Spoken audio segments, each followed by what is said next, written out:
La explicación del origen de la vida siempre ha apasionado al hombre.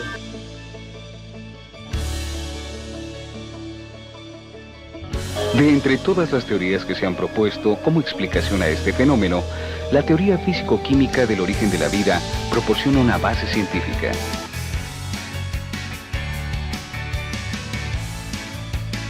Esta teoría fue postulada a principios del siglo XX por Oparin y Haldane.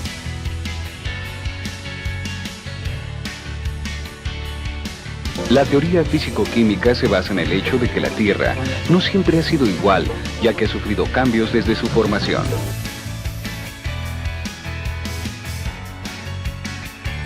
De acuerdo a esta teoría, a partir de sustancias inorgánicas se formaron las sustancias orgánicas que constituyeron a los seres vivos. Este proceso se dio paulatinamente.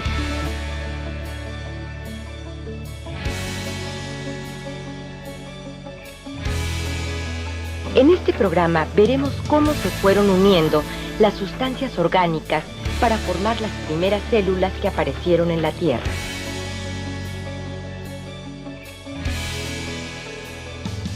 En la Tierra primitiva estaban presentes sustancias como el agua, hidrógeno, metano y dióxido de carbono.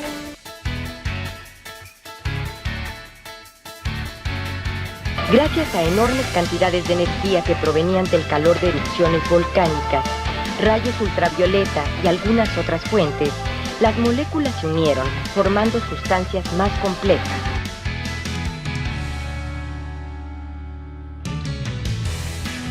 Se han realizado muchas investigaciones para comprender de qué manera evolucionaron esas sustancias orgánicas hasta formar las primeras células.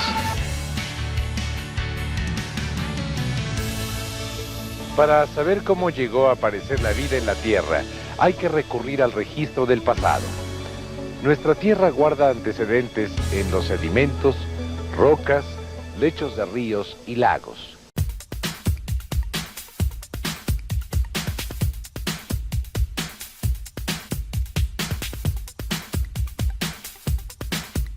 En esta búsqueda, se debe tener en cuenta que los fósiles conservados en los diferentes estratos geológicos son una prueba irrefutable de la evolución de los organismos.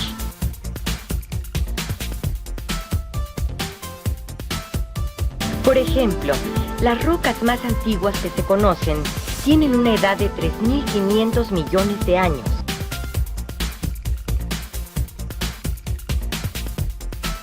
Considerando la antigüedad de esas rocas, se estima que nuestro planeta apareció hace unos 4.500 millones de años. A partir de esta fecha, hay que buscar el origen de la vida.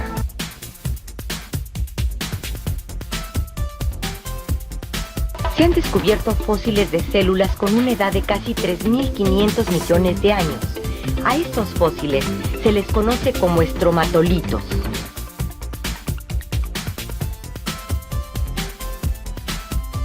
También se han descubierto fósiles de células con una antigüedad de 1.400 millones de años.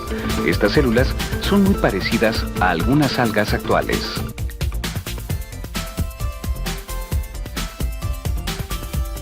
Las investigaciones han descubierto los fósiles de los primeros organismos pluricelulares, con una antigüedad de 800 millones de años.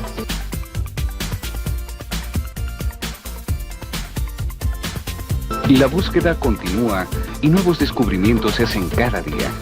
La evolución de la unión de sustancias orgánicas que dio paso a las primeras células aún es un misterio, pero la ciencia avanza y llegará el día en que se descubra. En la actualidad, tenemos más evidencias de que ha habido una evolución de las sustancias inorgánicas a las orgánicas. Inorgánico se aplica a las sustancias simples existentes en la Tierra, después de que ésta se formó, y orgánicas a las sustancias más complejas que forman parte de los seres vivos.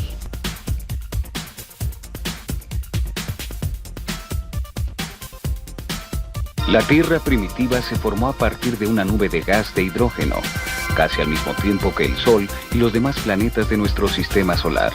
Al principio, su temperatura era muy alta.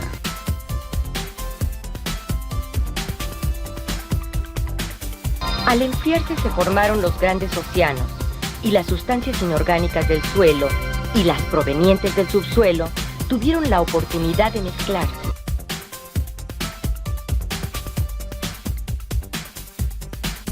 Pero no fue en los grandes mares donde apareció la vida, sino en las charcas somera cerca de la costa, donde la acción de las diversas fuentes de energía permitían efectuar reacciones químicas.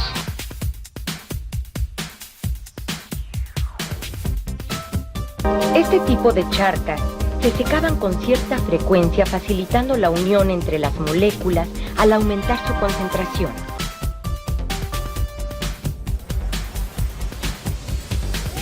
Al combinarse las sustancias simples, gracias a la acción de las fuentes de energía, formaron sustancias más complejas como los aminoácidos y muchas otras que a la larga formarían la vida.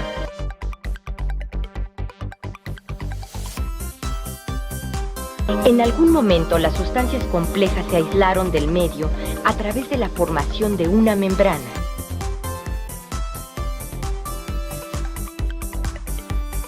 Dentro de esas estructuras se dieron reacciones químicas formadoras de nuevas estructuras internas que empezaron a realizar procesos especializados.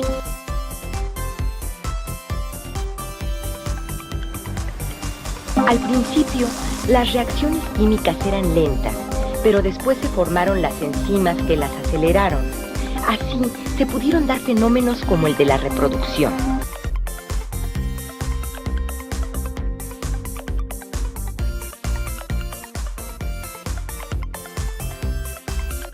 La enorme distancia entre el tipo de sustancias formadas en la Tierra primitiva y las células se explica por la formación de estructuras intermedias, a las que llamaremos por el momento estructuras coloidales.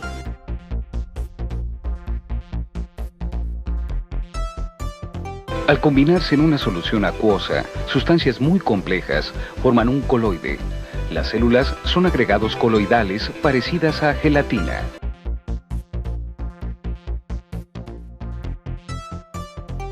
Ha habido muchos intentos de generar coloides complejos a base de sustancias presentes en los seres vivos.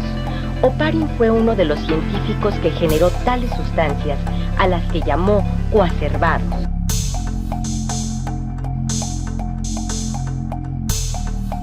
Oparin planteó que los coacervados eran agregados de proteínas presentes en el mar primitivo y que tenían la capacidad de absorber otras sustancias. De esta manera crecían.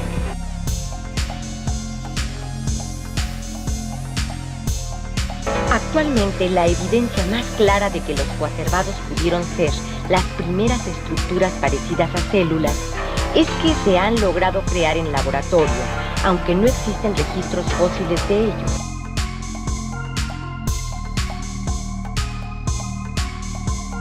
Otros investigadores trabajaron con estructuras parecidas a las células. Por ejemplo, Sidney Fox bautizó con el nombre de microesférulas a agregados de proteínas que presentaban la capacidad de crecer y dividirse, aunque no tenían ácidos nucleicos.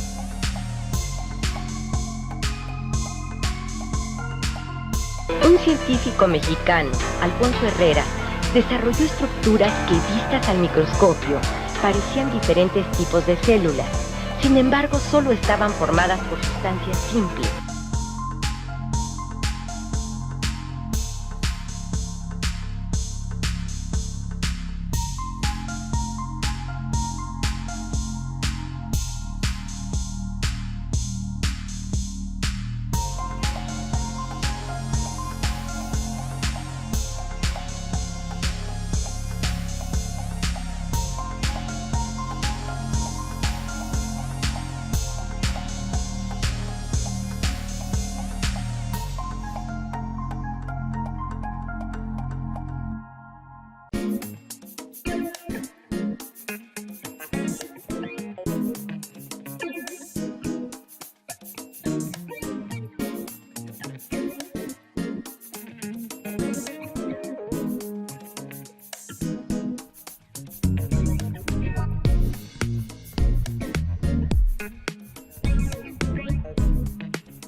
En mi laboratorio empleamos a los liposomas como un modelo experimental de las estructuras que pudieron existir antes de las primeras células en el origen de la vida. Es decir, empleamos a los liposomas como un modelo experimental de estructuras precelulares. Los liposomas son vesículas microscópicas, es decir, son como pelotitas muy pequeñas a nivel microscópico que miden entre 1 y 10 micras de diámetro, es decir, su tamaño es similar al de las células pequeñas y pueden hacerse en el laboratorio con uno solo de los componentes de las membranas celulares, esto es, con los lípidos membranales. Por ello, los liposomas son vesículas extraordinariamente sencillas que tienen diferentes propiedades de las membranas celulares y se utilizan como modelos. En nuestro laboratorio las utilizamos para estudiar las propiedades de las enzimas que se encuentran en su interior, así como para estudiar algunos mecanismos de transporte de sustancias del interior al exterior o a la inversa, y siempre tratamos de diseñar un modelo experimental parecido al de las membranas celulares.